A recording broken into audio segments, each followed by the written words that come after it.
Arrepiéntase ahora que hay tiempo, arrepiéntase, vuélvase a la palabra, Padre Celestial. Hay otras filosofías, hay otras doctrinas, pero Jesucristo es la luz verdadera. Dice la Biblia, y estos eran más nobles que los que estaban en Tesalónica, pues recibieron la palabra con toda solicitud, escudriñando cada día las Escrituras para ver si estas cosas eran así. No quiere decir que Dios no nos ame, pero el amor de Dios hacia nosotros es la manifestación del amor de su nombre. Que la resurrección de Cristo es el acontecimiento más importante de la historia. Entonces creer es eso, es seguir los designios de Dios, es no rebelarse a lo que Dios ya ha dispuesto. Es decir, Jesús está poniendo su propia palabra por encima de la ley más antigua. ¿Quieres saber qué es la gracia? La gracia es que el Señor entró en nosotros. Bienvenidos a la iglesia Palabra Viva. Nuestra misión es hacer discípulos por medio de la palabra para que vivan y den la vida obedeciendo y enseñando la voluntad de Dios, que es Jesús. Vamos a leer entonces Hebreos capítulo 2, el capítulo completo. Dice así: por tanto, es necesario que con más diligencia atendamos a las cosas que hemos oído, no sea que nos deslicemos. Porque si la palabra dicha por medio de los ángeles fue firme, y toda transgresión y desobediencia recibió justa retribución, ¿cómo escaparemos nosotros si descuidamos una salvación tan grande? La cual, habiendo sido anunciada primeramente por el Señor, nos fue confirmada por los que oyeron, testificando Dios juntamente con ellos, con señales y prodigios, y diversos milagros y repartimientos del Espíritu Santo según su voluntad.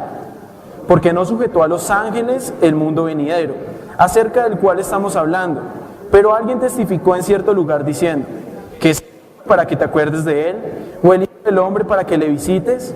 Le hiciste un poco menor que los ángeles, le coronaste de gloria y de honra, y le pusiste sobre las obras de tus manos. Todo lo sujetaste bajo sus pies, porque en cuanto le sujetó todas las cosas, nada dejó que no sea sujeto a él. Pero todavía no vemos que todas las cosas le sean sujetas. Pero vemos a aquel que fue hecho un poco menor que los ángeles, a Jesús, coronado de gloria y de honra, a causa del padecimiento de la muerte, para que por la gracia de Dios gustase la muerte por todos. Porque convenía a aquel por cuya causa son todas las cosas, y por quien todas las cosas subsisten, que habiendo de llevar muchos hijos a la gloria, perfeccionase por aflicciones al autor de la salvación de ellos. Porque el que santifica y los que son santificados de uno son todos, por lo cual no se avergüenza de llamarlos hermanos, diciendo, anunciaré a mis hermanos tu nombre en medio de la congregación, te alabaré. Y otra vez, yo confiaré en él. Y de nuevo, he aquí yo y los hijos que Dios me dio. Así que, por cuanto los hijos participaron de carne y sangre, él también participó de lo mismo, para destruir por medio de la muerte al que tenía el imperio de la muerte, esto es, al diablo, y librar a todos los que por el temor de la muerte estaban durante toda la vida sujetos a servidumbre. Porque ciertamente no socorrió a los ángeles, sino que socorrió a la descendencia de Abraham, por lo cual debió ser en todo semejante a sus hermanos, para venir a ser misericordioso y fiel, sumo sacerdote en lo que a Dios se refiere, para expiar los pecados del pueblo. Pues en cuanto él mismo padeció siendo tentado, es poderoso para socorrer a los que son tentados. Vamos a orar para pedirle a Dios que nos hable en esta mañana, que nos abra nuestros ojos espirituales, que abra nuestros oídos espirituales, que podamos entender esta palabra, que podamos tener más vida. Sabemos que hay muchas personas que no han conocido de Jesús y necesitan esa vida, pero hay muchos otros que, aunque llevan mucho tiempo, tampoco se han abierto sus oídos y necesitan que esta palabra produzca mucha vida.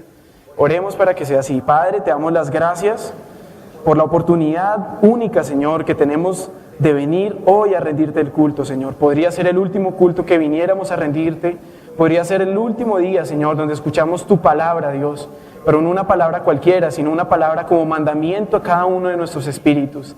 Abre nuestros ojos espirituales, abre nuestros oídos espirituales, que tu palabra cumpla el propósito, Dios, que produzca vida y vida en abundancia en cada uno, Señor, de los que están escuchando en esta mañana. Guárdanos, Dios, toma el control de este momento, unge mis labios, Señor, y que yo no me desvíe, Señor, a ningún lado, sino que sea siempre mis ojos puestos en tu palabra. Es en tu nombre, Jesús, que yo oro. Amén y amén. Pueden tomar asiento. Bueno, yo quiero entonces como retomar de pronto algo que para los que de pronto no les es familiar. Dentro de la iglesia siempre vamos a tener un orden de prédicas. Siempre el primer domingo de cada mes, además de celebrar la Santa Cena, rendimos el culto y estudiamos un aspecto que es fundamental, una base de la vida de fe. Esto es basado, digamos, en el seminario de la voluntad de Dios, y hoy vamos a estudiar algo acerca de esto. El segundo y cuarto domingo de cada mes siempre estamos haciendo un estudio del Evangelio de Juan. Es un estudio precioso en donde estamos viendo a profundidad lo que Jesús nos estaba hablando. Sabemos que si uno abre toda la Escritura, todas nos está hablando cosas preciosas.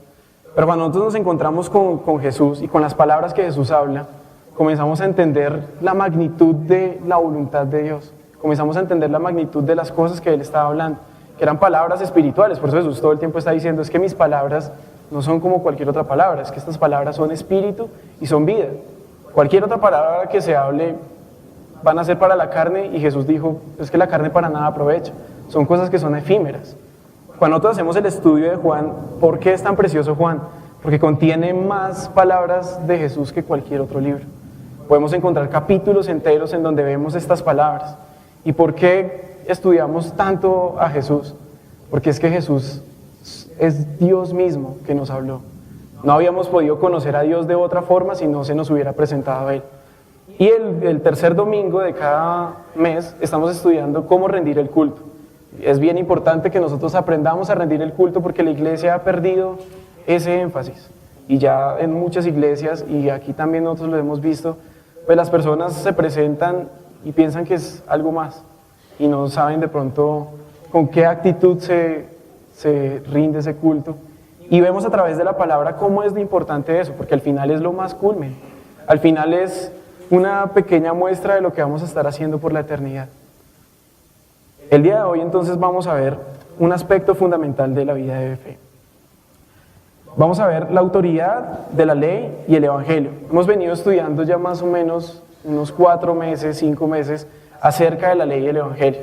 Llevamos mucho tiempo pues estudiando estos dos aspectos que son básicos para la vida de fe de cualquier persona.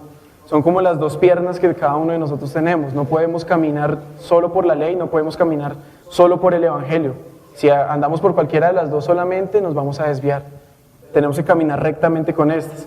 Pero vamos a entender un poquito más profundo, y es sobre la autoridad que tiene la ley y el evangelio. Pero el énfasis que quiero darle el día de hoy es, lo vemos aquí en Hebreos 2, del 1 al 4, y es no descuidar la salvación. Yo creo que el énfasis realmente, o sea, este es el aspecto principal. Si ustedes entienden esto, es fundamental para sus vidas de fe. La palabra, digamos, clave, aunque el título se llame no descuides la salvación, realmente sería permanecer. Si usted quiere anotar una palabra el día de hoy, que sea esa palabra, permanecer. Porque es que al final ese es el objetivo de nuestra vida de fe. Hablaba yo con una persona y me decía que pues cuando uno entra a la universidad, ¿para qué entra uno a la universidad? Uno no entra ni para hacer amigos, ni entra para conocer más personas, ni porque uno quiere conocer profesores o porque uno quiere ir a tomar o hacer cualquier cosa, sino que uno entra con el objetivo firme de salir graduado, de obtener un cartón. Ahora, ¿cuál es como el objetivo de esto? O sea, uno puede entrar y no importa que usted sea, digamos, el estudiante más aplicado y que saque las mejores notas y que todos lo reconozcan por ser una persona íntegra dentro de la institución, si al final usted no se gradúa. Si ustedes no sacan ese cartón, de nada va a servir esto. Pero si llega a ser una persona que por más alcohólico que haya sido y por más que se haya pasado toda la carrera en muerganerías y haciendo multitud de cosas que al final no le van a servir, pero si obtiene el título, al final nadie puede negar que esa persona no cumple el objetivo. vemos los dos casos. Una persona, por más juiciosa que sea, si al final no permanece hasta el fin, no sirve de nada. Y otra persona que aunque tenga todas las dificultades y aunque por sus mismas cosas al final no pueda aprovechar al máximo lo que podía sacar, al final si obtiene el título, pues él sí cumple el objetivo. Eso mismo estamos viendo aquí y por eso es tan importante la palabra permanecer, porque es que la vida de fe de cada uno es increíblemente diferente. No podemos juzgar a ninguno de los hermanos, no podemos decir es que yo cómo vivo mi vida de fe y cómo lo está viviendo los otros. Cada uno la está viviendo y al final, ¿qué es lo más importante? La palabra esa, permanecer. Eso es lo que tenemos que ver. Entonces, cuando nosotros vemos de un aspecto fundamental de la vida de fe, es importante que pensemos, digamos, como si fuera un ladrillo, como si fuera una base. Es una base que nosotros estamos colocando en este edificio que es la vida de fe. Pero entonces muchas veces nosotros cuestionamos y decimos, ok, ¿qué es la vida de fe? Es extraño porque cuando nosotros hablamos de la vida de fe, siempre tendemos a separar la vida de fe del ser de la persona. Entonces aquí estoy yo, y ustedes me conocen como David, y digamos, David tiene diferentes cualidades, tiene ciertas aptitudes, tiene una vocación que estudió, tiene una manera de hablar, tiene sus defectos, y todo eso hace parte de lo que es David. Cuando nosotros decimos, ok, además de eso le añadimos que David es cristiano, estamos separando la vida de fe del ser. Tenemos que entender que realmente el ser de cada uno de ustedes, ya no me miren a mí, sino cada uno de ustedes tiene un espíritu. Y cuando ese espíritu ha creído en Jesús y recibe la vida, ahora hace parte de ustedes. No pueden separar la vida de fe de su propia existencia. Entonces, ¿qué es la vida de fe? Es el diario vivir que ustedes tienen. Porque uno normalmente dice, ok, ¿mi vida de fe qué es? Mi vida de fe entonces va a ser ir los domingos a la iglesia. O mi vida de fe yo la demuestro cuando hay vigilia y entonces yo aparto ese tiempo de oración, 1, 2, 3, 4 o hasta 5 horas para estar metido en oración y leyendo la palabra. O digo, ok, no, mi vida de fe entonces depende, es porque yo estoy sirviendo en la iglesia como mujer, o estoy en la alabanza, o estoy predicando el evangelio, o es que mi vida de fe depende es los sábados o el día que yo haya apartado para dar un grupo de estudio bíblico, y apartamos eso del resto de cosas que nosotros estamos haciendo. Realmente la vida de fe no se puede apartar. La vida de fe es el conjunto de todo esto, de rendir el culto, porque es el punto máximo de nuestra vida de fe, de entregar y apartar esos momentos de oración y de lectura bíblica porque queremos conocerlo más a Él, de servir a los santos porque sabemos que es su iglesia preciosa, y de hacer la misión de predicar el evangelio. Pero además de eso es el trabajo, además de eso es en el devenir diario que cada uno de ustedes tenga. Esa sí es la vida de fe. Es muy fácil para nosotros estar conectados con Dios y acordarnos de Dios y acordarnos de su palabra cuando nosotros estamos en la iglesia o cuando estamos acá. Y digo fácil porque yo sé que hay muchos incluso que hasta les da sueño cuando están escuchando la palabra, o que hay muchos que hasta les cuesta orar. Entonces tampoco es que sea muy fácil eso, pero digo que entre comillas es más fácil poder acordarnos de Dios cuando estamos en este sitio reunidos y como que nos destinamos a rendir ese tiempo para el Señor. Pero no es tan fácil que ustedes se acuerden de cada una de estas palabras cuando están en sus trabajos, cuando están con sus amigos, cuando están con sus familiares, cuando están en sus tiempos de ocio. Cuando están viendo la televisión, no es tan fácil en ese momento acordarse de la palabra. Y ahí es donde verdaderamente estamos mostrando cuál es la vida de fe. Como no es tan fácil vivir esa vida de fe, necesitamos que cada domingo que estudiamos un aspecto fundamental de la vida de fe, tener esas bases sólidas para que podamos vivir ese devenir diario. ¿Por qué? Porque es que, como vuelvo a decir, al final lo importante es permanecer en esta vida de fe. Permanecer en la palabra, pero en cada cosa que nosotros estamos haciendo. Entonces, el día de hoy, la base que vamos a aprender es la autoridad de la ley y el evangelio. Tomando en cuenta esto que les estaba diciendo, que la clave es permanecer. Cuando nosotros hablamos de la ley y el evangelio, quiero hacer de pronto aquí un recuento. ¿Por qué? Porque yo sé que hay personas que se les habla de la ley y el evangelio y de pronto no entienden ni siquiera a qué se está refiriendo con la ley, a qué se está refiriendo con el evangelio. Y hago aquí de pronto un pequeño paréntesis, y es que muchas veces, y escucha uno, no, es que yo no entendí la prédica, o muchas personas cuando salen de escuchar de pronto un grupo de estudio dice, no entendí absolutamente nada. Y cuando están los otros hermanos de la iglesia dicen, no, es que el predicador o el que enseñó, no enseñó bien porque es que las personas no están entendiendo. Y yo pensaba y decía mucho realmente es que no es, siempre queremos echar como la culpa a alguien. Decimos, no, pues el culpable es el predicador porque no enseñó bien. Otros podrán decir, no, pues el predicador yo sí le entendí, pero entonces la culpa es de la persona que lo trajo. Pues esa persona debería enseñarle. Pero es que nosotros no sabemos cuáles fueron las condiciones de cada una de las personas. No sabemos si la persona que invitó es una persona que hasta ahora está conociendo y tampoco tiene el conocimiento para enseñar. Yo decía, es muy importante que cada uno de nosotros tomemos ese compromiso, porque somos cada uno, o sea, nosotros somos la iglesia no es el predicador, la iglesia no son los músicos, la iglesia no son los sugieres, la iglesia no son los maestros de escuela, porque para nosotros es más fácil dejar la responsabilidad a otros. Realmente tenemos que entender que en la vida de fe la responsabilidad es de cada uno. Muchos me dicen y se acercan y me dicen, no, es que en la iglesia falta amor y es que en la iglesia falta que muchos más se comprometan. Yo digo, pero es que es sencillo, tú eres iglesia, entonces falta que tú te comprometas y falta que tú des ese amor que estás pidiendo. Porque es muy sencillo pues para nosotros echar la culpa a los otros, pero cuando ya nos toca a nosotros dar y poner la otra mejilla y cuando nos toca a nosotros caminar esa otra milla, entonces ya no es tan fácil. Por eso ese compromiso, y lo dejo digamos para todos, porque yo sé que aquí hay muchos que ya tienen mucho más conocimiento y que pueden enseñar a otros que cuando escuchen una prédica, cuando escuchen una palabra y queden confundidos, no queden confundidos porque la luz los haya cegado, sino que realmente se les puedan abrir los ojos.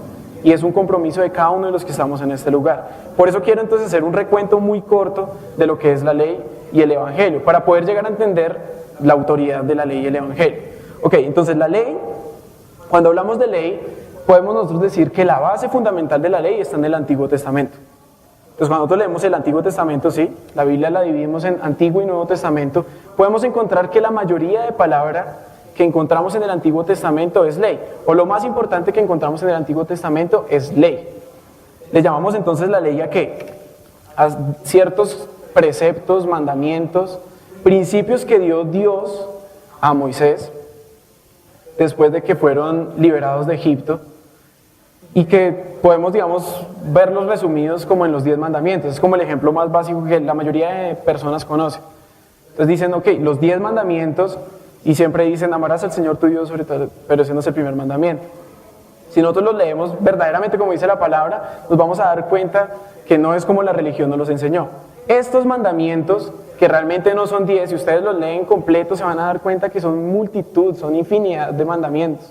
Es más, yo creo que si nosotros quisiéramos vivir bajo esa ley no podríamos, porque digamos dice la ley que ustedes no podrían usar ropa de más de un solo color. En este momento yo vería, entonces ya todos aquí caerían muertos porque entonces delante de Dios ustedes ya estarían incumpliendo la ley. No solamente algo tan normal o tan básico de comportamiento como no matarás o no hurtarás o no codiciarás o no adulterarás, sino que realmente habla de cosas muchísimo más profundas. O sea, Dios estableció las cosas que dice, cuando coloquen la mesa la van a colocar a tantos grados y van a colocar entonces el pan y el pan va a ser hecho de tal manera, y comienza a hablar de muchas de estas cosas. Eso que se conocen como todos esos mandamientos que fueron dados a los judíos, se conoce como la ley. Por eso para los judíos es tan importante Moisés. ¿Qué vemos más de la ley? Como haciendo un recuento, el propósito de esta ley, ¿cuál era?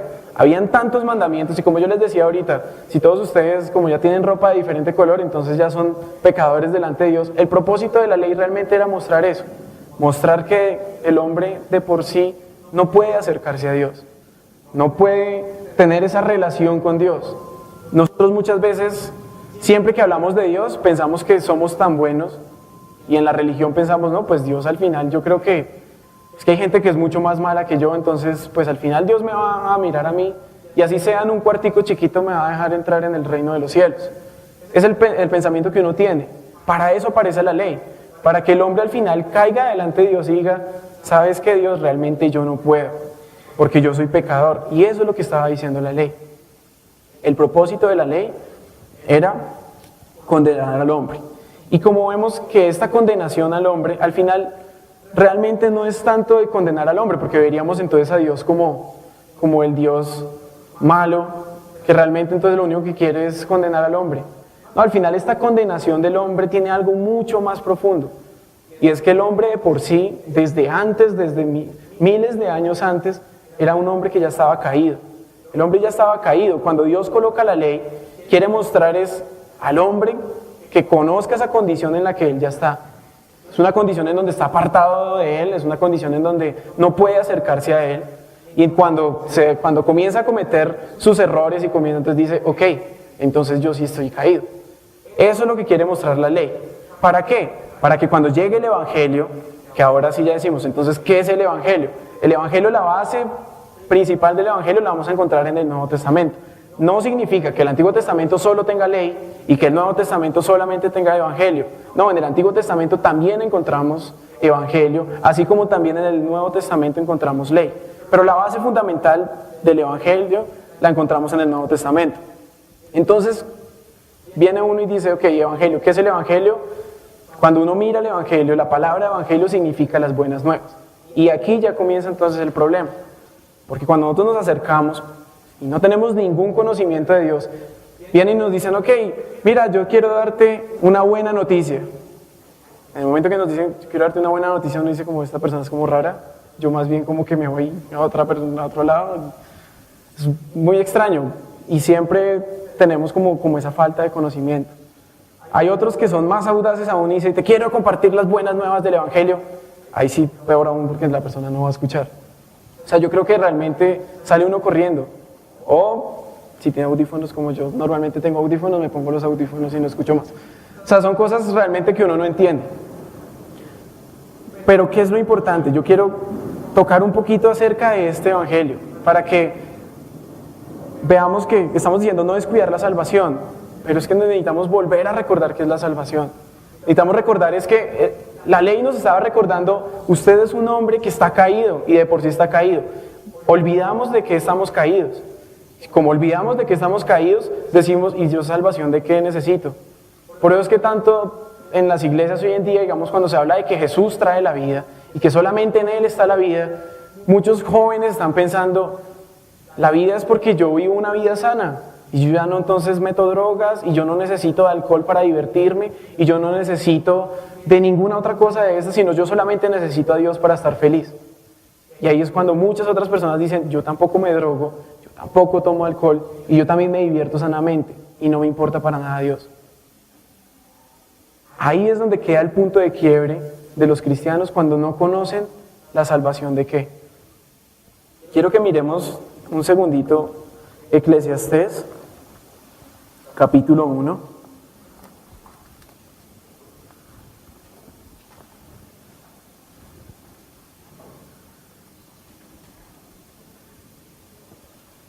Para entender más acerca de este punto. Este libro es increíble. Cuando uno lee, digamos, el libro de Eclesiastés, y quiero hacer, digamos, aquí como un énfasis especial, es que uno muchas veces no entiende cuando uno está leyendo la Biblia. Primero que todo uno dice, ¿quién escribió Eclesiastés? Sabemos que Eclesiastés fue escrita por el rey Salomón.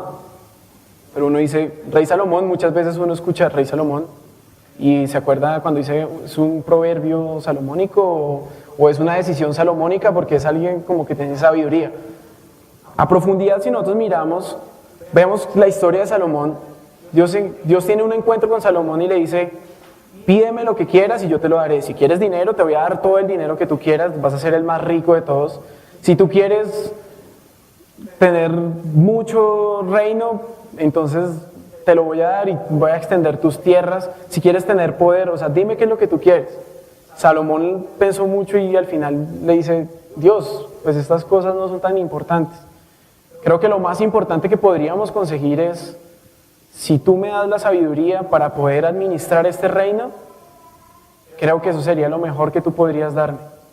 Dice que Dios quedó tan contento con esa respuesta que le dice, bien, te voy a dar la sabiduría, pero no te voy a dar la sabiduría común y corriente. Dice, delante de ti te voy a decir que en este momento no hay nadie que sea más sabio que tú. De toda la historia no va a existir nadie que haya sido más sabio que tú. Pero después de eso le dice, y después de ti no habrá nadie que pueda ser más sabio que tú. La persona que escribió este libro es una persona que tuvo una sabiduría divina. Pero ¿qué ocurre? Aunque tenía esa sabiduría, era un hombre que seguía caído, porque no había tenido el encuentro verdadero con el Evangelio. Simplemente tenía la sabiduría de este mundo. Cuando nosotros miramos y ya leemos todo el libro, recuerdo una conversación que tuve con una persona y me decía, es que después de haber leído el libro, me entró una depresión profunda y yo quería suicidarme. Uno mira este libro y si uno lo mira con los ojos, o sea, sin entender la vida que nos dio Jesús, puede decir uno, este libro nos está mostrando es una carta de suicidio de alguien. La desesperanza que vemos en este libro no la podemos encontrar en ningún otro libro en la Biblia. Y esa desesperanza a mí me llena tanto porque después cuando ve uno la respuesta en Jesús, uno dice, hey Salomón, por más sabio que fueras, se te olvidó, no alcanzaste a conocer la sabiduría máxima, como dice la palabra en el Nuevo Testamento. Es que Jesús, sabiduría de Dios, le faltó conocer la mayor sabiduría. Entonces hay diferentes versiones, los invito a que puedan ustedes en sus casas después mirar otras versiones. Esta versión es antigua, cuando uno compara con una versión más nueva, más moderna, no me gustan mucho las versiones modernas, pero en este pasaje es increíble lo que está diciendo, porque comienza a decir, ¿saben que en este mundo ya no hay absolutamente nada nuevo y no le encuentro ya ningún gusto a esto? Cuando uno lo lee aquí es más adornado y suena más poético. Cuando ustedes lo leen en otro dicen, ¿en serio esta persona estaba a punto de suicidarse o no quería saber nada más de la vida? Pero entonces uno dice, ahora, ¿realmente es que él no quería saber nada de la vida? ¿O por la sabiduría que Dios le dio, entendió que realmente esa era la razón del hombre? El sinsentido de la existencia, cuando falta algo. Salomón, después de haber analizado todas las cosas, dice, falta algo. Y eso que faltaba es lo que hoy en día estamos hablando, es la verdad. La vida que solamente pudo venir a través de Jesús. Dice Eclesiastés, vamos a leer hasta el versículo 11. Es precioso este libro, ustedes lo pueden leer después completo. Y al final completar y decir, Salomón, ¿te faltó la vida en Jesús? Créanme que pueden tener ahí mucho para estudiar.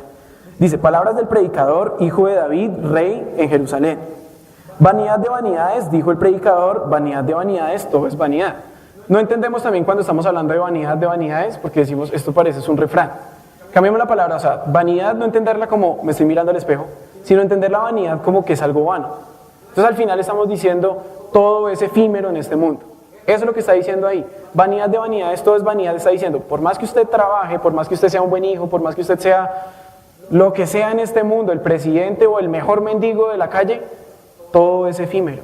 Delante de Dios, todo esto es pasajero. Por eso después ya más adelante completa Juan diciendo, es que los deseos de los ojos, los deseos de la carne, la vanagloria de esta vida, no permanece. O sea, todo esto se acaba, pero el que hace la voluntad de Dios permanece para siempre. Salomón, después de analizar, se sentaba, o sea, él tenía todo en la vida. ¿Por qué? Porque es que Dios se sintió tan contento con la sabiduría y dijo, te voy a dar la sabiduría, pero además de la sabiduría te voy a dar muchas riquezas y te voy a dar mucho poder y tu reino va a ser extremadamente grande. Entonces yo me imagino, digamos, un Salomón, algo así como, digamos, un Bill Gates en la actualidad, de las personas más ricas que hay en el mundo y que diga, bueno, ¿hoy qué quiero hacer? Estoy como cansado, voy a coger mi jet y me voy a ir para las Islas Malvinas y voy a ir a tomarme un mojito y voy a estar todo el día ya durmiendo. Para nosotros es delicioso porque nosotros no hacemos eso. Nuestro diario vivir es embutirnos en un Transmilenio ahí espichaditos. Y para otros podrá ser entonces en su carro ahí embutido en un trancón. Y el diario vivir de cada uno pasa de esa manera. Cuando nosotros decimos, ir en un jet privado a una isla, qué delicia. Pero si nuestro diario vivir fuera, todos los días ir a una isla diferente, a tomarnos el mojito, después decimos, ¿qué sentido tiene esto? Qué pereza, o sea, por eso no me gusta. Salomón llegó a ese punto y dijo, tengo todas las mujeres que quiera. Tenía más mujeres de las que podía tener entonces en el año. Tenía miles de mujeres y el año solamente tiene 360 días. O sea, le tocaba pasar, si quería pasar un rato con una de sus mujeres, le tocaba dividir el tiempo, yo no sé cómo haría. No solamente eso, tenía el dinero, viajaba, hacía muchísimas cosas. Después de que él vive toda esa vida alocada, que es lo que hoy en día nos están diciendo, pues viva su vida alocada y disfrútela como quiera. Salomón la disfrutó, y de tanto disfrutarla, por eso es que se aparta de Dios, y también por eso es que él escribe este libro con esa desesperanza. Después de que él prueba todo, dice, ¿qué provecho tiene el hombre de todo el trabajo con que se afana debajo del sol? Generación va y generación viene, mas la tierra siempre permanece. En otra traducción está diciendo, ¿saben qué? Pasan generaciones, o sea, pasan las vidas de muchos, pasan los padres, después los hijos, después los nietos, y van viviendo, y la tierra sigue exactamente igual. O sea, usted no está haciendo absolutamente nada. Sale del polvo y vuelve al polvo, y al final nada nuevo usted está haciendo en esto. Después dice, sale el sol y se pone el sol, y se apresura a volver a salir de donde se levanta. El viento tira hacia el sur y rodea al norte, va girando de continuo y a sus giros vuelve el viento de nuevo. Ahí lo que está diciendo, lo que digo es esto, o sea, suena muy poético y no estamos entendiendo. Salomón dice es que ni siquiera el aire es nuevo. El aire que estamos respirando ya lo respiraron en África hace un tiempo y después lo habrán respirado en Asia. Y está diciendo es que el aire todo el tiempo está girando la tierra y se queda siempre en lo mismo. Ni siquiera el aire y la tierra que está pasando es nueva. Los ríos todos van al mar y el mar no se llena. Al lugar donde los ríos vinieron, allí vuelven para recorrer de nuevo. Todas las cosas son fatigosas, mas de lo que el hombre puede expresar, nunca se sacia el ojo de ver ni el oído de oír. Ya él pasa después de decir, ok, después de la tierra, él dice, pero ¿qué pasa con el hombre? Con el hombre está pasando exactamente lo mismo.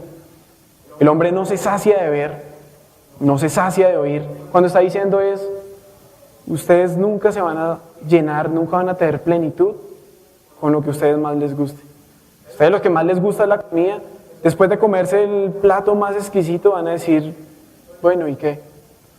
Yo digamos que trabajo más en el medio musical, encuentro eso en el diario vivir. Me decía un maestro que ya llevaba muchos años y dice, ustedes no saben el vacío tan profundo que se siente después de haber hecho una presentación culmen que uno quería hacer. Porque lo culmen era la presentación y tener miles de personas ahí escuchando lo que uno hacía. Y cuando sale uno del escenario en camerino, la cantidad de músicos que lloran, porque realmente eso no los llenó, porque se les acabó ya, como el propósito de lo que estaban haciendo se acabó. Créanme que es mucho y por eso es que tanto se suicida. Veían en estos días, estaba viendo un documental y hablaban de uno de estos músicos, hablaban de Kurt Cobain, que es de una agrupación que se llamaba Nirvana. Primero que todo, él no quiso nunca hacer música que fuera popular. Y comenzó a tocar y decía, yo quiero hacer es basura para que más personas escuchen esta basura que no sé por qué les gusta a los demás. Cuando se vuelven populares y comienzan a hacer gira tras gira, tras gira, tras gira, la primera vez que tocaron en un estadio y llenaron multitudes decían, esto es increíble. Después de hacer lo mismo por 6 meses dijo, estoy cansado, no me importa. Comenzaban entonces decía, tiene que hallarle uno un gusto a esto. ¿Cómo le hallamos el gusto a esto? Alcoholicémonos antes de subir a escenario para que podamos sentirle un gozo a esto, porque ya no es un gozo tocar a multitudes. Y sigamos haciéndolo. Al final, ¿qué pasó? Sus compañeros lloraron en la tumba después de que se suicidó. Teniendo, digamos, como el culmen de lo que muchos músicos quieren llegar a hacer. Él decía, al final, yo no quiero absolutamente nada de esto. Se suicidó. Entonces, esto es lo que está diciendo Salomón. No está diciendo, es que eso es una enfermedad de la época actual. No. Desde esta época ya Salomón estaba diciendo, miren, absolutamente nada de lo que ustedes hagan en esta vida los va a llenar. Por más que ustedes se maten trabajando, por más que ustedes consigan todo el dinero, por más que ustedes consigan a la persona que los va a encantar y que se van a enamorar de por vida de esa persona, por más que ustedes tengan sus hijos o lo que ustedes los llene, por más que ustedes lo hagan, nada de esas cosas los va a llenar. ¿Qué es lo que fue? Lo mismo que será. ¿Qué es lo que ha sido hecho? Lo mismo que se hará. Y nada hay nuevo debajo del sol. Hay algo que se puede decir, he aquí esto es nuevo, ya fue en los siglos que nos ha precedido. No hay memoria de lo que precedió, ni tampoco de lo que sucederá habrá memoria en lo que irán después. Después de eso ya pueden seguir leyendo en sus casas. Y dice Salomón, ¿saben qué? Yo ya he disfrutado de estas cosas y les puedo decir que nada bueno se saca de esto. Esa es la caída en la que está el hombre. Ese sinsentido de la vida es lo que la palabra realmente está hablando, la muerte espiritual. Cuando nosotros hablamos en esos términos religiosos no entendemos y decimos, no, es que usted está muerto espiritualmente o usted necesita la vida en Jesús. Y uno dice, pero ¿de qué vida me está hablando? ¿De qué buena noticia me está hablando usted? Cuando nosotros decimos, hey, ¿se acuerda de esos momentos de soledad? Y que esos momentos de soledad no llegan cuando a usted le faltan las cosas, sino llegan es cuando usted lo tiene todo. Ese sinsentido de la vida ese sinsentido de la existencia, ese vacío existencial por el cual uno siempre está preguntando, debe haber un propósito por el cual yo estoy en esta tierra, es la muerte espiritual, que solamente puede ser lleno con la buena noticia que nosotros estamos dando. Sí hay una buena noticia, Jesús da esa plenitud. Si uno mira en el momento en que llega Jesús, impacta vidas. Podemos ver la vida de Zaqueo, un hombre que amaba el dinero y de pronto él se desvivía por el dinero y creía que eso lo iba a llenar. Al final, al entender que ni siquiera el dinero lo podía llenar, busca a Jesús y cuando tiene ese encuentro con Jesús su vida cambia y dice, ¿saben qué? El dinero ya no me importa. Y entrega el dinero y dice que lo entrega a los pobres y que a los que le había robado hasta 3 veces más les iba a devolver. Él dice, miren, ¿saben que el dinero que era lo que más me llenaba ahora ya no me llena? Ese es el encuentro que tiene con Jesús. Y comienza uno a mirar diferentes encuentros con Jesús, los ciegos, los mancos, los leprosos que pudieron, todos ellos tuvieron ese encuentro y ahora comienzan a captar ¿qué? La plenitud. Pero ¿cuál es el ejemplo máximo que podemos ver ahí? Los mismos apóstoles. Unos eran pescadores, otros también eran ladrones, recolectores de impuestos, otros sí eran sabios, otros eran partes y levitas, otros eran como soldados. Todas estas vidas cambiaron. Y aunque ellos no podían tener una plenitud en su existencia, ¿y cómo nos damos cuenta de eso? Cuando Pedro dice, Señor, si nosotros nos vamos, ¿a quién más vamos a poder ir? Si solamente tú tienes esas palabras de vida eterna que darnos. Nadie más en esta vida nos puede hablar. Hay sacerdotes, podrá decir Pedro en esa época, que hablen muy bonito. Podría decir de pronto Pablo que estaba a los pies de Gamaliel. Habrán eruditos de la época de Jesús que hablaban muy bonito. Pero cuando se encuentra uno con las palabras de Jesús, dice que la misma gente reconocía que la palabra de Jesús era diferente porque hablaba con autoridad. Esas palabras de Jesús son las que yo les estoy recordando el día de hoy. Y estoy diciendo, ¿saben qué? Si hay una salvación, no descuidemos la salvación. ¿Salvación de qué? ¿Quiere volver otra vez usted atrás a ese sinsentido de la vida? Porque yo conozco muchas personas que después de haber conocido a Jesús, están volviendo atrás a ese sinsentido. Están volviendo atrás y quieren experimentar lo que se puede experimentar con las drogas, quieren experimentar lo que se puede experimentar con la multitud de riquezas, quieren experimentar cómo se puede llenar siendo usted famoso o quiere experimentar como póngale el nombre que sea, o sea, cada persona es diferente y a cada quien se le va a llenar, como dice Salomón, su ojo o su oído, con lo que cada uno más anhela. Pero teniendo la plenitud en Cristo Jesús, estamos volviendo atrás. ¿Para qué? Para experimentar de nuevo el sinsentido de la vida. Y comenzamos a dar, ahora como dice aquí, comenzamos a dar nosotros vueltas como este viento. Va y viene. Y decimos, Señor, ayúdame porque es que me siento mal y porque es que siento que la vida no está bien y no sé qué es lo que me falta. Ahí es donde uno está diciendo, está perdiendo el sentido de la existencia de Jesús. ¿Qué es lo que está dejando ir? Está dejando ir la vida. Para terminar con esto, ¿cuál era la oportunidad? ¿Cuál es el propósito del Evangelio? Después de que la ley estaba mostrando el hombre está condenado o el hombre está caído, el Evangelio nos está dando la oportunidad. Si ustedes creen en Jesús, van a recibir la vida. Ese vacío que ustedes sentían, que no lo llenaban con absolutamente nada, miren, ahorita se les puede estar cayendo el mundo alrededor y pueden estar diciendo, estoy pleno, estoy feliz. Dice Pablo, aunque estoy en prisiones, aunque he llegado con enfermedades, aunque, miren, he estado incluso a punto de morir en la pobreza porque no he tenido y me han tenido que mantener o me han tenido que enviar comida, estoy bien, porque para mí ya todo lo demás es basura. Ahora, esto que tengo, el Evangelio que tenía, la vida que tenía en Jesús, ya lo llenaba todo a Él. Esa oportunidad que tenemos de recibir la vida, que tenemos de recibir esa plenitud, de que se salga ese vacío de nosotros, ese es el propósito del Evangelio. Por eso es tan importante que ustedes entiendan la ley y el Evangelio. Si ustedes no entienden que están caídos, no van a entender en ningún momento que necesitan una salvación de estar caídos. Y si ustedes solamente se fundamentan en el hecho de ser Jesús y olvidan por qué el hombre estaba caído, van a volver atrás. Por un lado, queriendo vivir bajo la ley, o por el otro simplemente se van a deslizar y no van a permanecer. Dice la palabra en Romanos capítulo 3, hablando más profundamente, ya para terminar este resumen de la ley y el Evangelio, retomando eso, que la ley por nada, o sea, por más buenos que ustedes sean, no se van a poder acercar a Dios, sino que ahora necesitamos de Jesús, necesitamos esa salvación, necesitamos la vida que solamente proviene de Él. Si leemos desde el versículo 19, Dice, pero sabemos que todo lo que la ley dice, lo dice a los que están bajo la ley para que toda boca se cierre y todo el mundo quede bajo el juicio de Dios, ya que por las obras de la ley ningún ser humano será justificado delante de él, porque por medio de la ley es el conocimiento del pecado. Pero ahora, aparte de la ley, se ha manifestado la justicia de Dios, testificada por la ley y los profetas. ¿Cuál es la justicia de Dios? La justicia de Dios por medio de la fe en Jesucristo, para todos los que creen en Él, porque no hay diferencia. Este ya sería, digamos, como el resumen de la ley y el evangelio. Todo esto que yo les hablé ahorita lo pueden resumir en estos versículos. Por un lado estaba la ley que fue dada a los judíos, que intentaban acercar a Dios, pero no podían. Y por el otro lado dicen, ¿saben qué? Y no solamente para los judíos, sino que ahora para todos se abre la oportunidad que al creer en Jesús llegue la justicia de Dios a cada una de las vidas. Y esto, cuando hablo de justicia, ahora viene algo que es bien importante. El día de hoy quiero que aprendamos que Dios es justo. Porque es importante aprender siempre un principio fundamental de Dios. Dice la palabra en Juan capítulo 17, versículo 3, que esta es la vida eterna. Vida eterna, cuando estamos hablando de la vida de fe, en el momento en que creímos en Jesús y arrancamos una vida de fe, ya es la vida eterna.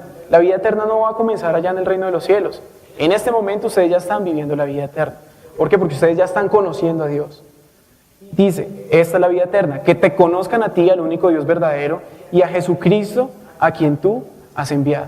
Por eso es tan importante la persona que se para en este lugar. Porque es que en este lugar podríamos hablar de multitud de cosas, podríamos hablar de cómo portarse bien, de cómo ser buenos trabajadores, se podrían hablar de tantas cosas y enfocar la prédica hacia cómo ustedes pueden vivir mejor la vida acá. Pero si Salomón escuchara eso diría, ¿saben qué? Vanidad de vanidades, ese predicador es también vanidad, porque lo que está hablando es efímero. Yo escuchaba en algún momento y decíamos, ¿de qué sirve hablar de tantas cosas de conducta?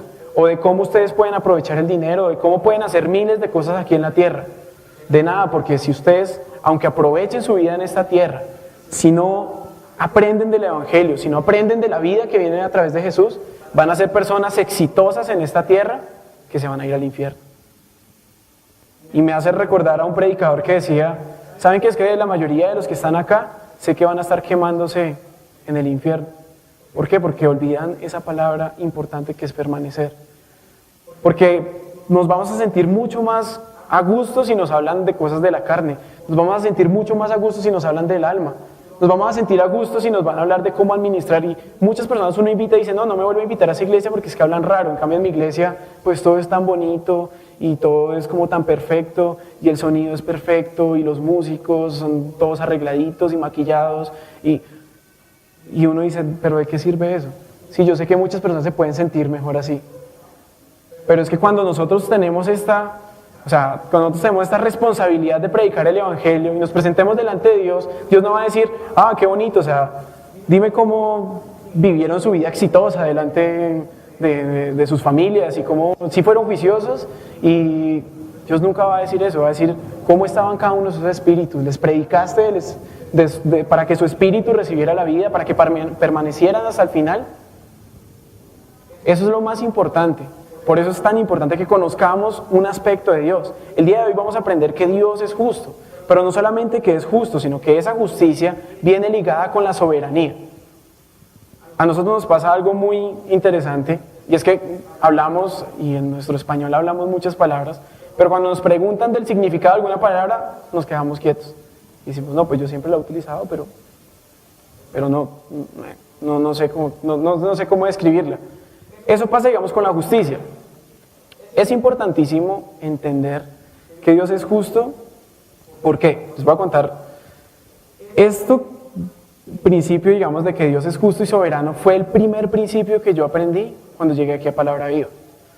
A mí siempre me habían enseñado que para Dios lo más importante era el amor. Y todo lo que se fundamentaba de la vida cristiana era el amor.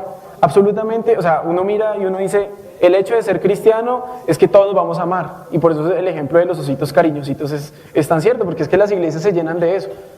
Y toda la gente está sonriendo falsamente y todas las personas están hablando y están diciendo, el predicador es tan lindo y como que, y yo los amo y por eso es que los pastores son tan amados y todos vienen a abrazarlos. porque es que todo se está basando en eso. Como todo se basa en eso, entonces las canciones, la palabra y todo, dice, es que Dios me ama por todas las cosas y yo soy tan miserable pecador, pero es que Dios me ama tanto que... Y entonces tomamos de una manera equivocada el Antiguo Testamento cuando digamos Dios está diciendo, ¿saben qué? Es que así como cuando ustedes son como una mujer adúltera que se va detrás de otros hombres y yo los amo profundamente, entonces yo me voy detrás. Sí, la palabra nos está enseñando eso, pero nos está enseñando que más importante incluso que el amor, hay algo en lo que se basa absolutamente todo la voluntad de Dios, en lo que se basa todo el propósito de Dios, en lo que está basada toda la palabra, que es la justicia de Dios. Porque hay muchas cosas que nosotros no entendemos. Si nosotros colocamos el amor por encima de todas las cosas, vamos a decir, no, es que Dios es injusto. Es injusto porque es que, ¿cómo puede ser que los niños pobrecitos, esos que mueren de hambre, por allá lejos, o sea, es injusto que Dios sea así? En estos días veía una película donde precisamente ese era el punto más importante. Una niña entregada, digamos, desde pequeña, pues la mamá era muy religiosa, entonces la entregó, digamos, como por ese amor a Jesús, un Jesús que ella no conocía, y la niña le pasa de todo. O sea, siendo una niña que podía tener tantas cosas y que amaba el teatro y que amaba la música y que vivía todo esto, entra en un cáncer horroroso.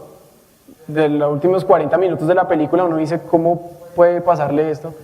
Y la pregunta constante que hacía la niña es, yo sé que Dios me ama, pero yo no quiero que me ame tanto. Si este cáncer es el amor de Dios, no quiero que me ame tanto. Y todo el tiempo le recalcaban a ella, no, es que Dios te ama y por eso es que tú estás en esa condición. Y decía, pero ¿por qué? O sea, las personas, digamos, se acercaban y le decían, es que Dios es muy bueno porque Dios me respondió mis oraciones. Y ella decía, entonces, ¿por qué no responde mi oración y yo sigo en este cáncer? La niña después, o sea, le pasa de todo, muere casi todos los miembros de su familia, muere sola. Y al final la iglesia lo que dice es, vamos a canonizarla porque pues ella es una santa porque entregó toda su vida a Jesús. El Jesús del que ella siempre hablaba era el vecino de la cuadra del que ella estaba enamorada. Entonces la mamá decía, vamos a orar a Jesús, y ella, sí, oremos a Jesús. Jesús te ama, sí, yo creo que Jesús me ama. Pero ella estaba pensando todo el tiempo en el vecino que se llamaba Jesús, y la mamá decía, ay, mi hija cómo es de devota a Jesús. Entonces, era interesante ver esta película porque todo el tiempo se le estaba culpando a Dios y decía, Dios es muy injusto. ¿Por qué Dios es injusto? Porque Dios está permitiendo que a mí me caiga una enfermedad, porque Dios está permitiendo que hayan millones de personas que están sufriendo de hambre. Es que Dios al final es malo. ¿Por qué nos permite a nosotros vivir? O sea, si la vida en este mundo es tan caída y Dios es bueno, entonces Dios no debe ser bueno, Dios de verdad debe ser malo. Y la otra palabra que viene con la justicia es la soberanía. Cuando nosotros hablamos de la soberanía, estamos hablando del gobierno de Dios. Asimismo también juzgamos a Dios y decimos, si Dios está gobernando, yo no creo que Dios esté gobernando. Porque hay tantas cosas malas que están pasando en este mundo, que al final, Dios no, por eso yo no creo en ti, punto. Muchas personas cierran eso porque no entienden la justicia de Dios y creen que Dios es injusto y no entienden la soberanía de Dios y dicen, Dios no tiene el control de absolutamente nada. Otros decían por ahí, no, es que Dios está jugando a los dados con nosotros y por eso es que pasan tantas calamidades. Es importante que entendamos que la justicia es el principio básico de Dios y que a medida que vamos estudiando todo, tengamos en cuenta la justicia. Miremos un segundito el Salmo 89.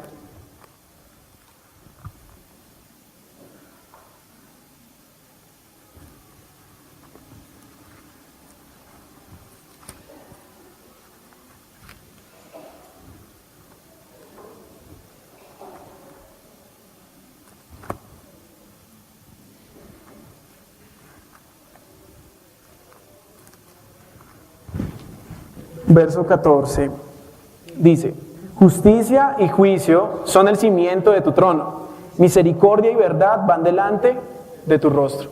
Aquí estamos viendo, sí, la misericordia, estamos viendo el amor de Dios, pero estamos diciendo no es el fundamento de Dios. El fundamento de Dios es la justicia. Cuando entendemos que la justicia de Dios está por encima de cualquier otra cosa, vamos a comenzar a entender cómo Él desempeña su voluntad. Vamos a comenzar a entender cómo se van viendo todas las cosas en la Biblia. Podemos entonces ir amarrando todo y decir, ok, con la justicia de Dios ahora sí me cuadra muchas de las cosas que antes no entendíamos. Es muy sencillo, digamos, ver esto. Cuando todos hablamos que Dios es justo, tenemos que entender una cosa, que Él es recto, que Él es bueno y que Él hace todo correctamente. ¿Por qué no entendemos, digamos, la justicia de Dios? Porque nos miramos a nosotros y nuestros caminos no son rectos. Nosotros no somos justos. La justicia para nosotros los hombres es una cosa, dar a cada quien lo que le corresponde. Nosotros hay veces no sabemos si castigamos o no castigamos, y eso realmente no pasa aquí. Siempre dicen que la justicia es ciega y eso viene incluso de los griegos, que la diosa que viene con los ojos tapados. Realmente eso aquí no pasa. Aquí yo creo que el que más dinero tenga o los más favorecidos son los que tengan, digamos, más contactos. Pero realmente cuando vemos a Dios, con Dios no está pasando esto. Dice Dios, ¿saben qué? Yo no quiero la muerte del justo. Pero asimismo, como no quiero la muerte del justo, tampoco le voy a dar los privilegios al impío. Dios es recto y Él hace todas las cosas rectamente. Pero viene entonces una cosa, si no entendemos que para nosotros la justicia es dar a cada quien lo que le corresponde, la justicia del hombre con y respecto a Dios es una cosa, dar el lugar que Él se merece. El lugar, ni siquiera que Él se merece, es que es el lugar que a Él le corresponde en cada una de nuestras vidas. Eso lo veíamos el domingo pasado. Si nosotros entendemos que Dios es porque le estamos dando el lugar que a Él le corresponde. Y cuando estamos dándole el lugar que a Él le corresponde, estamos siendo justos delante de Él. Cuando entendemos este significado de justicia, dejamos a un lado ahora la ley. Ya no estamos entendiendo que ser justo es vestirse de toda la ropa de un mismo color, matar un cordero, o como dice ya lo otro, no matar, no adulterar, no robar. No, ya estamos pasando por encima de todo eso y estamos diciendo, realmente la persona justa es la que le está dando el lugar que le corresponde a Dios, cosa que tampoco se enseña en ningún otro lugar. No se está enseñando eso hoy en día, por eso es fundamental que conozcamos a Dios. Si no conocemos a Dios, no vamos a conocer su voluntad. Si no conocemos su voluntad, no sabemos qué es lo que Él quiere, y si no sabemos qué es lo que Él quiere, no vamos a poder vivir esa vida de fe. Porque es que nuestra vida de fe no se va a basar en ser exitosos, no se va a basar en tener una vida con propósito en esta tierra, no se va a basar en cuán buenas conducta cada uno de ustedes tiene, sino que la vida de fe se va a basar es en la relación que tenemos con Dios y en cómo nosotros queremos agradar cumpliendo su voluntad. Por eso es fundamental que conozcamos que Dios es justo. Si hoy ustedes entienden que deben permanecer y si entienden que Dios es justo por encima de todas las cosas y que además de esa justicia Él es soberano, entonces ya podemos decir, ok, ¿sirvió de algo esta palabra? Cuando hablo de la palabra soberano, también entendemos que ese es el gobierno de Dios. El gobierno de Dios se basa en una cosa, su propia justicia. Por eso digo que están entrelazadas. Cuando nosotros hablamos de que algo es soberano, estamos diciendo que Él no se rige bajo ninguna ley, que no hay nadie que lo gobierne a Él. Pero es que Dios sí se colocó bajo su propia justicia y Él no pasó por encima de esa justicia. ¿Cómo vemos esto? Vemos la cruz. En el momento en que vemos la cruz decimos, sí, realmente para Dios lo más importante es la justicia. Porque si para Dios lo más importante fuera el amor, sencillamente Él hubiera podido decir, entren todos a mi reino, no hay problema. ¿Para qué voy a hacer? O sea, ¿para qué voy a mandar a mi hijo a que muera en una cruz y que sufra? No, pues más bien todos entren. Pero Dios no pasa ni siquiera por encima de su propia justicia. Él se somete a su propia justicia. Y todas las cosas que comience a hacer, las comienza a hacer para eso. Vemos la soberanía de Dios en una cosa, que el gobierno de Dios se va a basar en la justicia. ¿Y cómo vemos que esa justicia la vemos en el gobierno de Dios? Es muy sencillo, la voluntad que Dios dio a cada uno de ustedes. Si no tuvieran ustedes voluntad, créanme que Dios no sería justo. Dios nos está mostrando el camino. Y aunque ustedes pensaran, ok, si nosotros tenemos un gobierno, el gobierno perfecto, imagínense que estuviéramos en Colombia pues no, es que aquí pensemos que realmente tenemos un gobierno perfecto y no hay corrupción y tenemos todo, o sea, todo es extremadamente bonito, pero que a ustedes les quiten la voluntad y que ustedes no puedan ejercer voluntad, entonces estén obligados a hacer las buenas cosas. Créanme que por más gobierno bueno que tengamos, si no hay voluntad y si todo se convierte en una dictadura, en menos de un mes habría anarquía aquí y todos estaríamos yendo en contra del gobierno. Dios, como es justo, también dio lo mismo. Aunque Él es soberano en todo, sobre toda la creación, Él nos dio la voluntad. Por eso es que las personas están entendiendo mal la soberanía de Dios, porque dicen, yo vivo mi vida como a mí se me da la gana.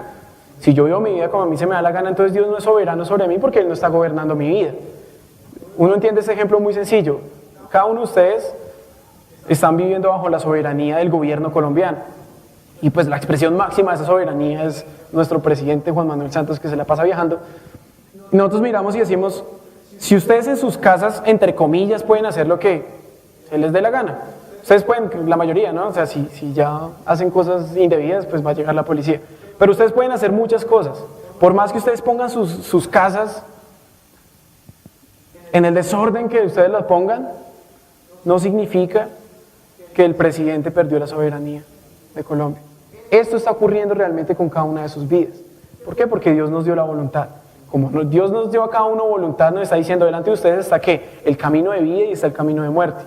Ustedes pueden escoger cuál es el camino que van a vivir, pero al final, el camino que ustedes escojan van a tener unas repercusiones. Y esas repercusiones al final nos van a mostrar si Dios realmente, si tú sí gobernabas la creación y tú sí gobiernas absolutamente todas nuestras vidas. Esa es la soberanía de Dios que nosotros vamos a ver. Para entender un poquito más de la justicia de Dios, quiero que miremos Ezequiel, capítulo 18. Y este dicho nuevo que se habla de que Dios es injusto y que Dios es un malvado, no es algo tan actual. Es algo que desde muchos años atrás ya se veía.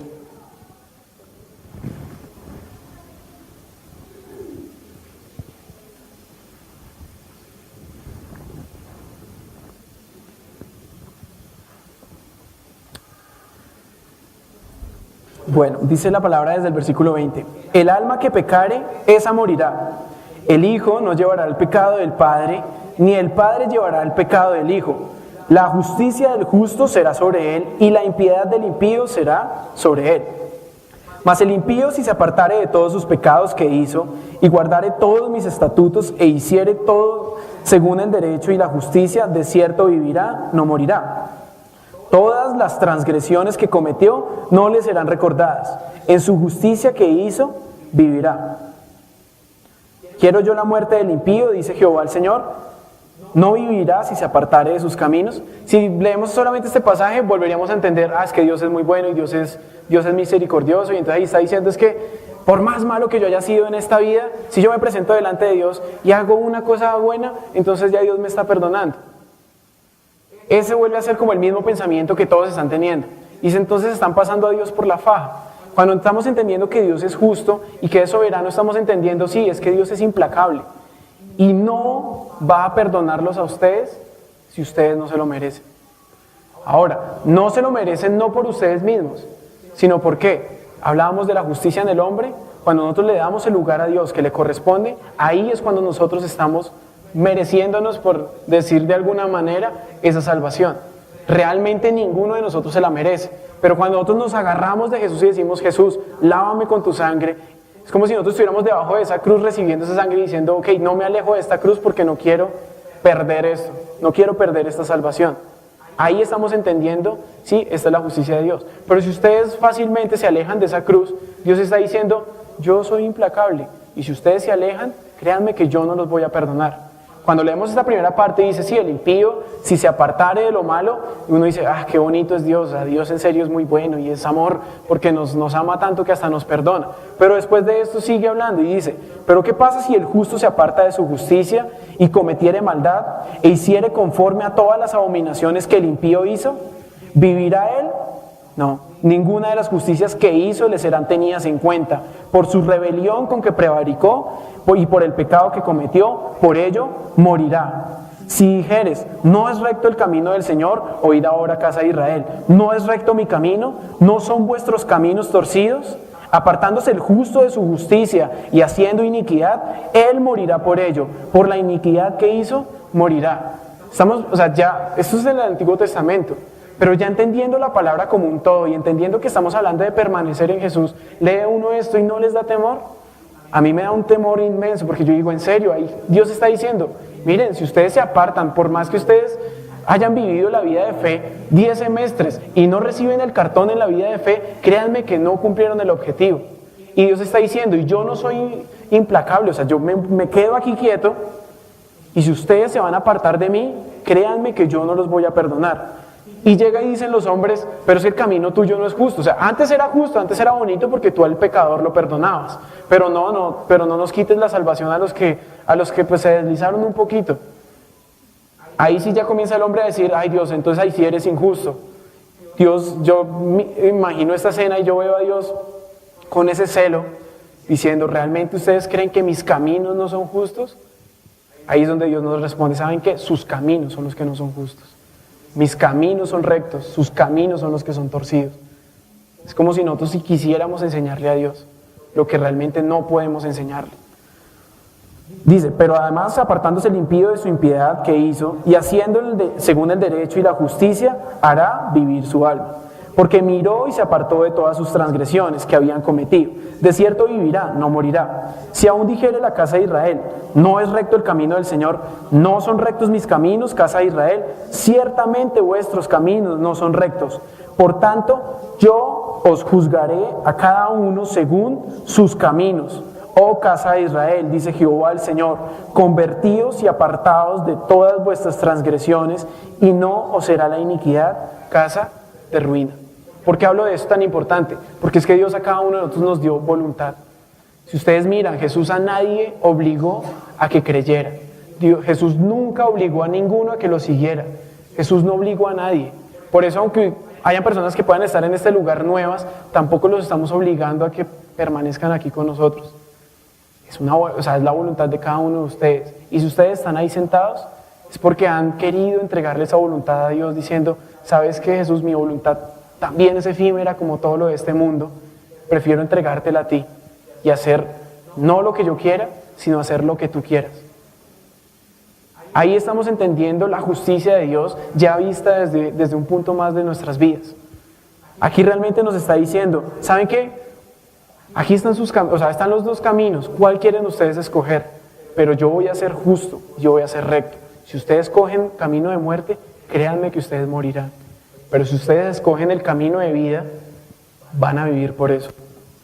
Cuando nosotros hablamos de la autoridad de la ley y el evangelio, ya como para ir entrando más en este tema, al final, quiero que entiendan esto, tampoco es tan profundo, pero es muy sencillo. La ley, sabemos que era una ley de temor. El pueblo de Israel temía a incumplir la ley. ¿Por qué temían eso? Volvamos rápidamente a Hebreos capítulo 2, que es el pasaje que estamos estudiando el día de hoy.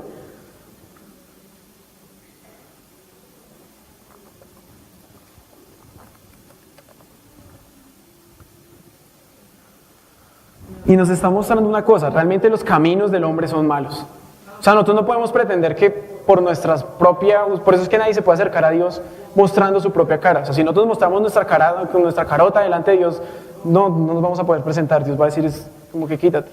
Realmente delante de Dios no podemos presentarnos por nosotros mismos. Eso es lo que estaba mostrando Ezequiel. Nuestros caminos son malos. Pero, ¿para qué Dios dio la ley? ¿Para qué Dios dio el evangelio? Para que siguiéramos ese camino. Es que al final la ley y el evangelio es el camino que Dios nos estaba mostrando. Y siempre está la voluntad de que o usted vive según ese camino o usted se va por su propio camino. En la época de los judíos era o usted camina bajo la ley o usted no camina bajo la ley. En este momento ya no vivimos bajo la ley. Primero que todo, la ley era para los judíos. Aunque también dice la palabra que para aquellos que no fue escrita la ley fue escrita en sus corazones. Y nuestras propias conciencias ahora se convierten en la ley para cada uno de nosotros. Entonces, si ustedes dicen, me salvé porque yo no vivo bajo la ley, bueno, de cierta manera, también puede, si usted no quiere ser juzgado bajo el evangelio, también puede ser juzgado bajo la conciencia. Yo creo que ahí ninguno de nosotros va a quedar en pie porque todos sabemos, o sea, en un día cuántas veces nuestra conciencia nos está diciendo, así sea, no sé, así estén haciendo dieta y se comieron un chocolate, ahí ya la conciencia los mandó para el infierno. No, mentiras. Entonces, retomemos Hebreos capítulo 2 y ¿qué entonces es lo que le estaba dando la autoridad? ¿Qué era lo que estaba dando la autoridad a la ley para que las personas siguieran cumpliendo esa ley? Dice Hebreos capítulo 2, 1 y 2. Por tanto es necesario que con más diligencia atendamos las cosas que hemos oído, no sea que nos deslicemos. Porque si la palabra dicha por medio de los ángeles fue firme, ¿cuál fue la palabra que fue dicha por medio de los ángeles? La ley. Estos mandamientos que estamos hablando, bajo los cuales vivían los judíos, fue la palabra que fue dada por medio de los ángeles.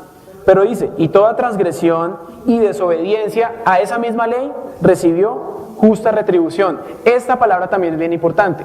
Entender cuál es la justa retribución.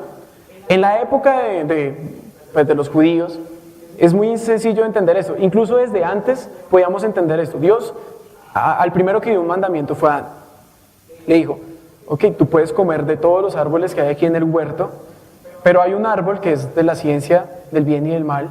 Si tú comes de este árbol, ciertamente morirás. Sabemos la historia, que Adán, después de que comió, murió. Esa es la justa retribución. Él pecó, recibió castigo por eso. Pero después de que aparece la ley, ahora sí viene una ley que es aún peor, o sea, es de más temor aún. Porque es que Dios dice, yo soy implacable. Miren conmigo un segundito para ver qué tan implacable era. Éxodo capítulo 23.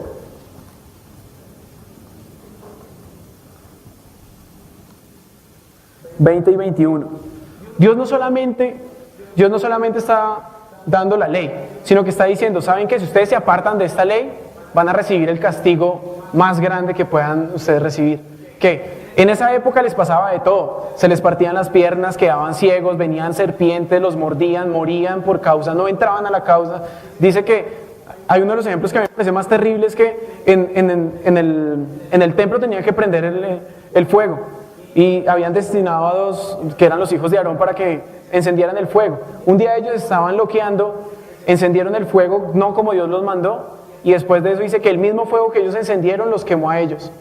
Todo el pueblo de Israel dice que quedó asustado, porque realmente Dios los castigó. Dice aquí, he aquí yo envío a mi ángel delante de ti, para que te guarde en el camino y te introduzca en el lugar que yo he preparado. Guárdate delante de él y oye su voz. No le seas rebelde, porque él no perdonará vuestra rebelión, porque mi nombre está en él. Esta era la ley.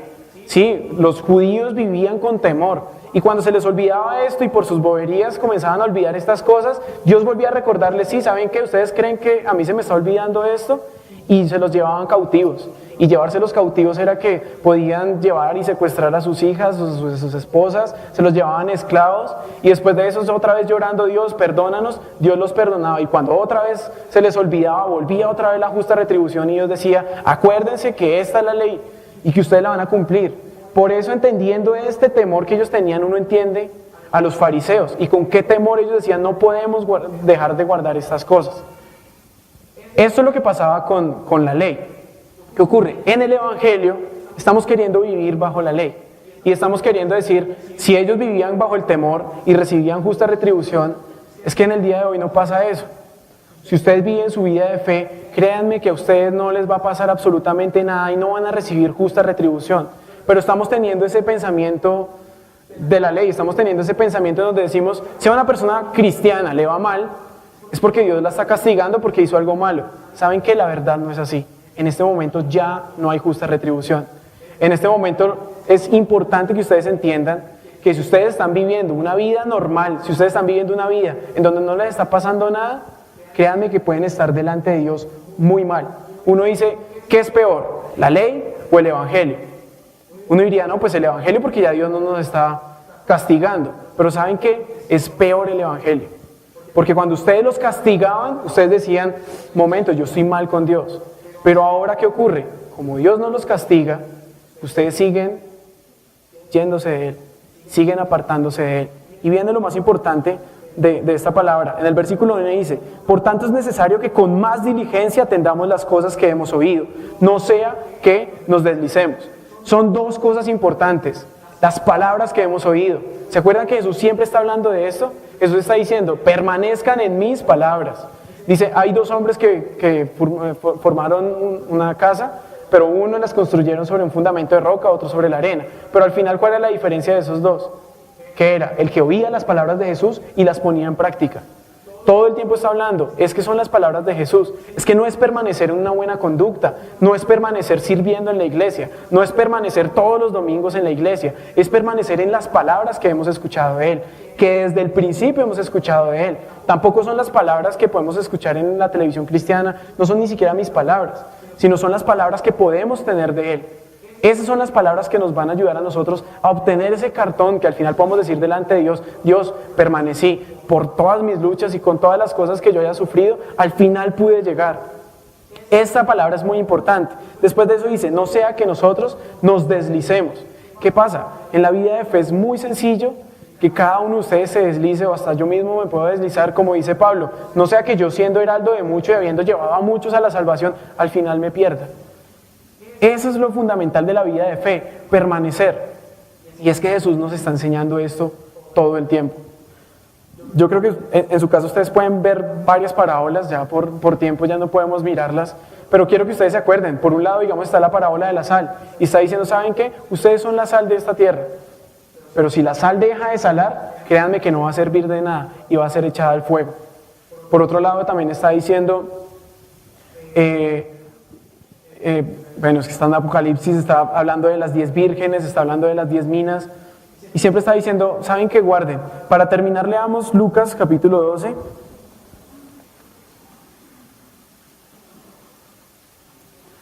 Porque es que la vida fundamental de la fe, ese principio fundamental está en eso, en permanecer. ¿Y cuál es el problema de esto? Cuando nosotros vivimos bajo ese pensamiento de la ley, nos deslizamos fácilmente. Comenzamos a hacer nuestras bobadas y comenzamos a decir, Dios no me está castigando, entonces yo debo estar bien delante de Dios. Es dura esta palabra. Dice Lucas capítulo 12, del 41 al 48. Dice, entonces Pedro le dijo, Señor, ¿dices esta parábola a nosotros o también a todos? Dijo el Señor, ¿quién es el mayordomo fiel y prudente al cual el Señor pondrá sobre su casa para que a tiempo les dé su ración? Bienaventurado aquel siervo al cual cuando su Señor venga le haya haciendo así. En verdad os digo que lo pondrá sobre todos sus bienes. Mas si aquel siervo dijera en su corazón, mi Señor tarda en venir, y comenzare a golpear a sus criados y a las criadas, y a comer y a beber y a embriagarse, vendrá el Señor de aquel siervo en el día en que éste no lo espera, y a la hora que no sabe, y le castigará duramente y le pondrá con los infieles. Aquel siervo que conociendo la voluntad de su Señor no se preparó, ni hizo conforme a su voluntad, recibirá muchos azotes. Mas el que sin conocerla hizo cosas dignas de azotes, será azotado poco. Porque a todo aquel a quien se haya dado mucho, mucho se le demandará. Y al que mucho se le haya confiado, más se le pedirá. Aquí estamos viendo nuevamente la justicia de Dios. En dos aspectos está diciendo, si ustedes pecan de todas formas, aunque no conozcan, también van a recibir castigo. Está diciendo Dios también es justo en esto. Pero más atrás, realmente era el punto importante que quería que miráramos, ahí nos está diciendo, ¿saben qué? Permanezcan, guarden, no podemos nosotros deslizarnos en la vida olvidando las palabras de Dios, olvidando las palabras de Jesús por estar haciendo nuestras cosas. ¿Y cuáles son las cosas? Lo que yo les hablaba antes. Porque ustedes quieren volver nuevamente atrás a ese vacío existencial por querer riquezas, por querer dinero, por querer ser los más aclamados en este mundo, por querer llenar su vida con estas cosas. Realmente la palabra nos está diciendo, permanezcan en Jesús, permanezcan en la vida, no descuidemos la salvación por hacer estas cosas. El día de hoy vamos a tomar la Santa Cena y quiero que recordemos también una cosa, y es, aunque la sangre de Jesús nos limpió, recordemos que nosotros también estamos comiendo el cuerpo de Jesús. Ese cuerpo es la palabra misma que Él nos dio. No podemos olvidar la palabra que Él nos dio. Cuando comemos ese pan estamos diciendo, ¿sabes qué, Jesús? Yo quiero permanecer en esas palabras, no desviarme de ellas, no deslizarme, para que al final no perdamos la salvación. Oremos. Padre, te damos las gracias porque podemos entender, Dios, que tu palabra es verdad. Podemos entender, Señor, que realmente, Dios, a nadie podemos ir sino solamente a ti. Son tus palabras, palabras de vida eterna, para que podamos, Señor, acercarnos y permanecer en ti, Señor. Ayúdanos, Dios, ayúdanos, Señor. Es lo más importante por lo que clamamos el día de hoy, que permanezcamos en tu palabra y que permanezcamos hasta el fin, Señor, para recibir ese título, Señor, esa corona que tenemos. Muchas gracias, Jesús, por esta palabra. Acuérdanos, Señor, cada vez más de tus palabras y que podamos seguir buscando, Señor, que podamos seguir permaneciendo en ti, Señor. Es en tu nombre, Jesús, que oramos. Amén y amén.